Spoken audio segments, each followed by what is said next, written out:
ಐದು ಇನ್ನೊಂದು ಪೂರಕ ಮಾಡ್ತಾರೆ ಓಂ ಉಚ್ಚಾರ ಮಾಡೋಣ ಸ್ಟಾರ್ಟ್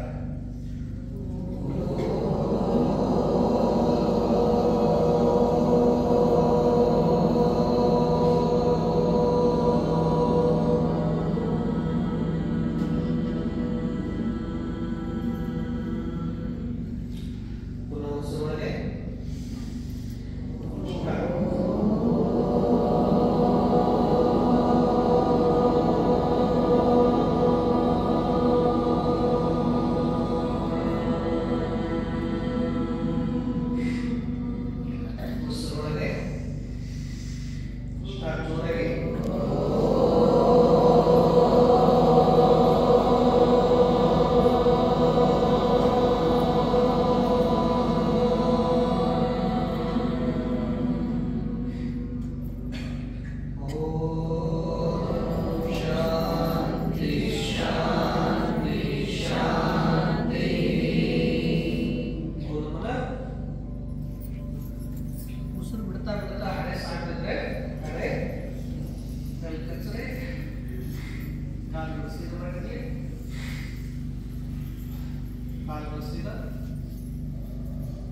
Om